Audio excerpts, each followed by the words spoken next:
Today I'm going to show you how to service brakes on Toyota, front brakes. You're not going to find those tips anywhere else, I can pretty much guarantee you. If you want your brakes to last, pretty much any cars, not just Toyota, for a long time, without giving you a hard time, without having a caliper being seized, rotors warped, there is steps you can do to prevent the rotor from warping. There is steps you can do to prevent brakes from squealing, caliper seizing, and lasting you for front brakes 70,000-80,000. You know, depends how hard you drive. And before you do anything, you wanna push the caliper back into its place. So we're using a C-clamp, as you can see. It doesn't matter what size, as long as it fits. And that's how you know.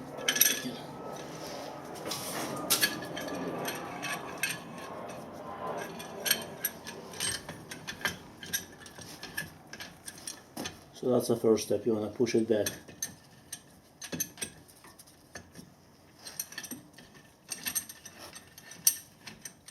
And as you can see, what I'm attaching in the back, make sure you're not touching this bolt connection for the line.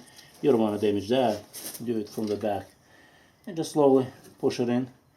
Why do you want to push it in?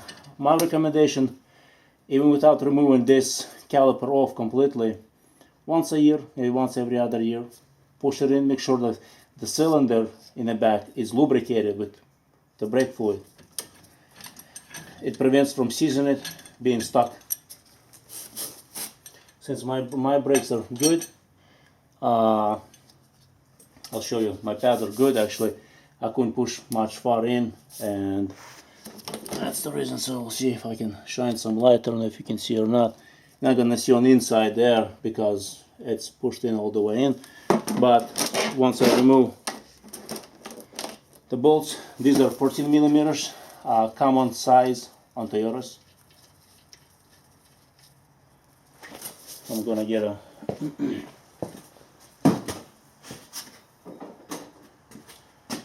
stand, jack stand, to support the caliper. I'm gonna rest the caliper on it. So remove these bolts, set them on the ground. It comes out easily, as you can see, no problems. So as you can see, the cylinder is not pushed in all the way in, but we'll push it back in once we done with the brakes. I'll show you. So now I'm gonna rest my caliper on, and you wanna push this in further. I'll show you. As you can see, my brake pads are in really good shape, and they're coming off easily. See, they're not even being stuck, and the reason why they're not even stuck,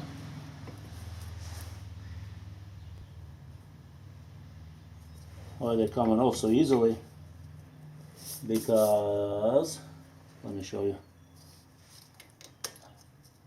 Remove those springs, those clips, and this is the preventive maintenance. If you want, like I said, your brakes lasting you a long time. See, there's still a lot of pad material left on them, so I'm not sure if I can see or not. But these points right there, see what I'm showing? Sure, maybe not. Let me zoom in. Okay, this contact points right there, on this side and this side, clean it off. Use some grease, apply some grease on one end, apply some grease to the other end, and actually I would show you, take a rag, clean it. This would makes them last long and prevents them from sticking. Clean it.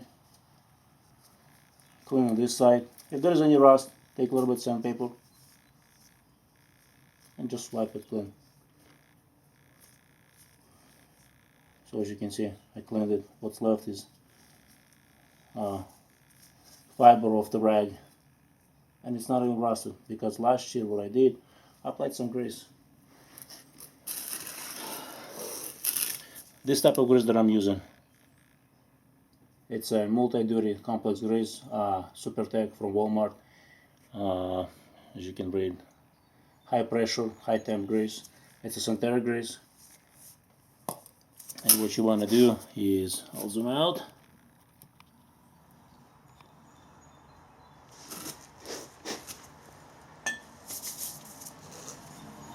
Take a little bit of grease, not a whole lot. And of course, if you take your car to a track, I would not recommend this because you're going to be replacing. So, and these points when there's a contact, just slightly rub some grease. Don't make sure it doesn't get, you don't get it on the pad itself, because you know you're gonna have problems with braking.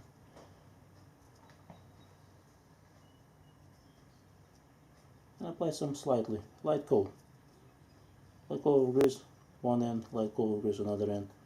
This will prevent it from sticking, rusting, corroding, especially if you live in the States when there's a lot of rust, a lot of salt they use on the roads. Once you're done, put it back. Do exactly the same thing on the other side.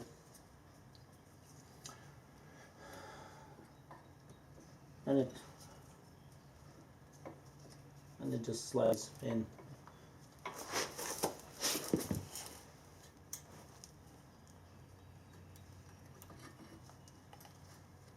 See how easy it goes in?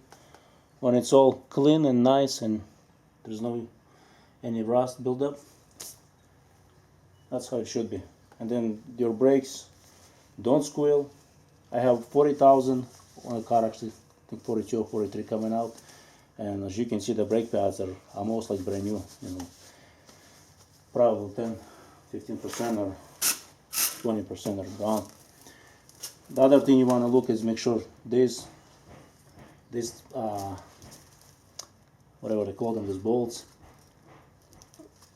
are lubricated.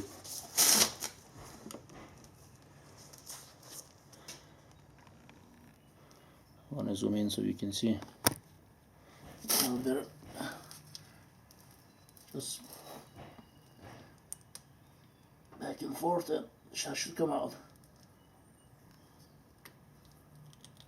As you can see, it's all lubricated. If you want to double check, I'll add a little bit more. As you can see around here, rust starting to build up. The reason why, because moisture gets in. My recommendation, go to the dealer, or actually look online. If you can find, I asked the dealer for, this is the grease to use on those pins, brake pins. On these pins, it's Toyota rubber grease. So I'm going to get closer so you can see the part number if you want to search online. So this is it. You apply it just a little bit. It's actually pink color.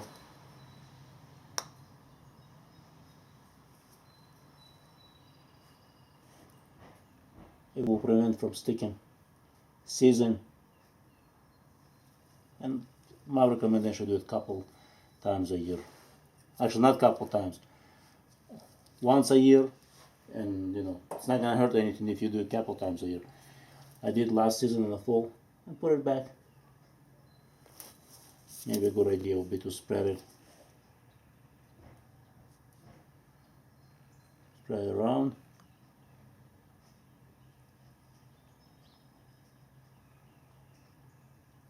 Do the same thing for this lower one. Follow these steps, any cars, and make sure you use compatible grease.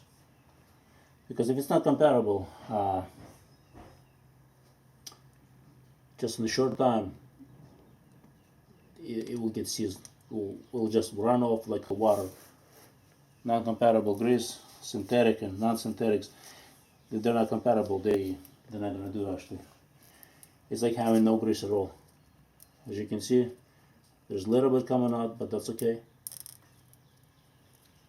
Back and forth now, it's all set. It moves easily. Comparing to bottom one, it's much stiffer. This is easy. So what this does, that means your brakes will work as they intended. will move around back and forth. So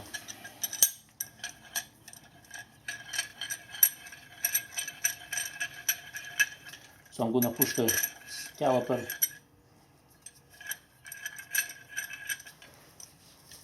I'm going to push this caliper back in. I'm not sure if you can see it or not.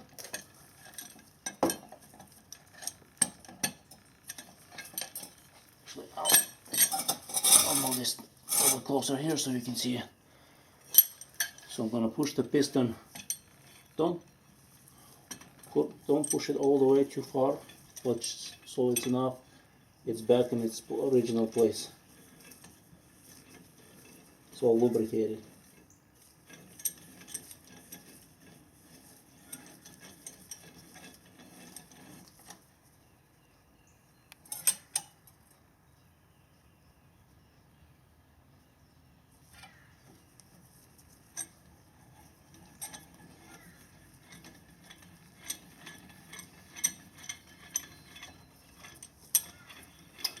And if you do it a couple of years, once a year, it's not gonna hurt. Push it back in.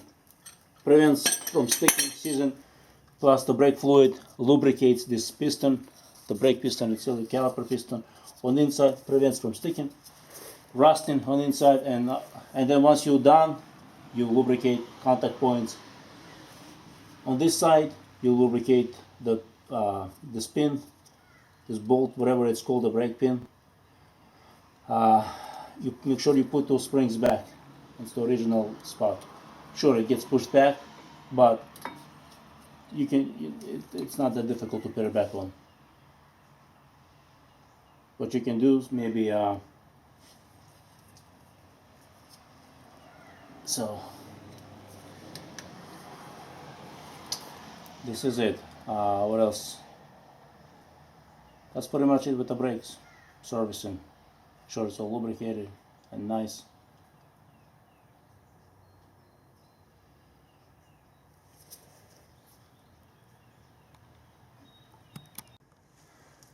Since the spring, I put the caliper back on. Since the spring, that spring up there pushes on pads and pushes out, what you want to do, hold with your hand and then slide one end of the caliper so it keeps it in place so it doesn't spread.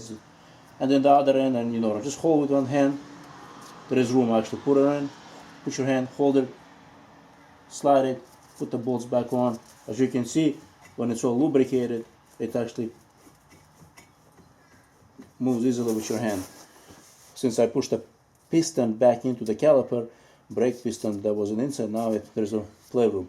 But once you start using your brakes, it gets pushed back and will work as intended, you know what I mean? It's not going to be as much play, but when the brake is released, there won't be any squealing. The piston goes back in a little bit, and the brake pads spread themselves with the spring, keeping them from contacting the rotors and generating excessive heat, noise, and wear on the brake pads and on the rotors. So that's pretty much very straightforward and easy to do it. Last step before you put your hubcaps, or if you have aluminum wheels, is to torque it to using torque wrench. As you can see, the torque wrench, it doesn't have to be this size, any size you have, to the appropriate torquing requirements defined in your owner's manual. Why do you want to torque it? Well, by torquing to the right specs, you're preventing your rotors from warping. If you over torque it, you're going to damage your lug nuts, your studs for your lug nuts, your bolts. You're going to damage your rotors. You're going to be pulsating before you even know it, because you're over torquing it. So 75 pounds.